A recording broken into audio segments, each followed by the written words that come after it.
दा जो है जेएलकेएम के महासचिव जो है वो हमारे साथ जुड़े हुए, केंद्रीय महासचिव, आपका पहले T45 में बहुत बहुत स्वागत है। हम बात कर रहे हैं एग्जिट पोल की और ये दूसरे फेज की बात हो रही है, यानी कि आज जो मतदान हुए हैं 38 सीटों पर हमारा जो एग्जिट पोल जिस तरीके से निकलकर सामने आ रहा है, यहां पर अगर हम इंडी गठबंधन की बात अगर करें तो वो बढ़त बनाए हुए, वहीं अगर हम अदर की बात करें तो 2 से 3 सीटें जो है उन्हें मिलती हुई नजर आ रही है। किस तरीके से देख रहे हैं आप इसे विदेश दा?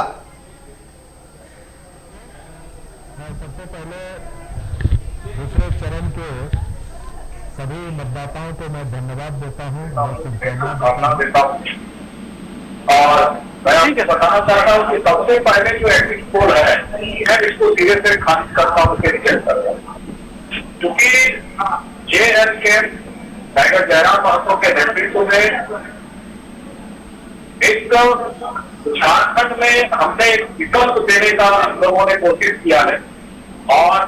हमारी जो मुद्दा है जब जंगल जमीन, स्थानीय नीति, नियोजन नीति, तो इन तमाम चीजों को हमने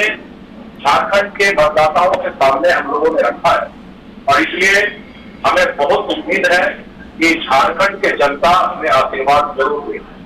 एक सवाल और भी है, जिस तरीके से हम जेएलकेएम की बात करते हैं, एक उभरती हुई पार्टी है, हमने लोकसभा चुनाव में भी देखा कि अच्छे खासे जो है यहां पर अगर हम जयराम महतो की बात करें तो लोकसभा चुनाव में उन्हें वोट भी मिले, लेकिन वो विनिंग में तब्दील नहीं हो पाया। क्या लग रहा है इस बार जिस तरीके से जेएलकेएम ने कई प्रत्याशी जो उतारे हैं, खुद जयराम महतो 2 सीटों से इस बार चुनाव लड़ रहे हैं, तो क्या लगता है इस बार वो जो कसक रह गई थी लोकसभा चुनाव में, इस बार क्या विनिंग देखने को मिलेगा कुछ सीटों पर?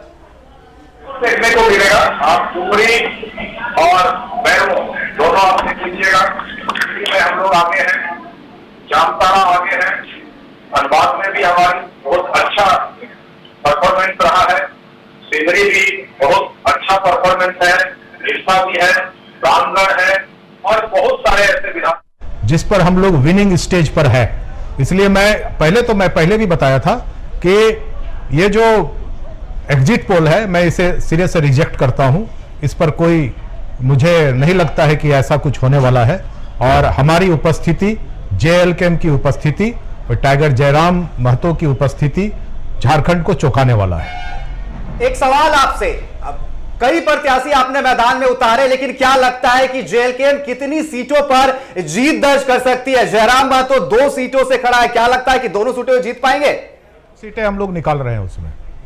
इतना बड़ा दावा कैसे जी? इतना बड़ा दावा आप कैसे कर रहे हैं, किस बुनियाद पर कर रहे हैं? दावा जमीनी हकीकत जो है, जो वहां से रिपोर्ट आ रही है, वहां से जो खबरें आ रही है, उसके आधार पर मैं बोल रहा हूं। आप देख रहे हैं ना कि किस तरह का जन समर्थन टाइगर जयराम महतो के साथ है, उसी आधार पर मैं यह दावा कर रहा हूं। और टुंडी भी हम लोग जीत के बहुत करीब है और सिंदरी भी हम लोग बहुत जीत के करीब है, जामताड़ा और इधर आपका रामगढ़, सिल्ली हम लोग बहुत करीब है। इसलिए मैं आपको फिर से एक बार कहना चाहता हूं कि झारखंड इस बार चौंकेगा, टाइगर जयराम की उपस्थिति बहुत मजबूती से झारखंड में आएगा और निश्चित रूप से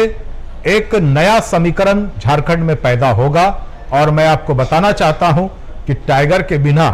सरकार भी नहीं बनने जा रही है।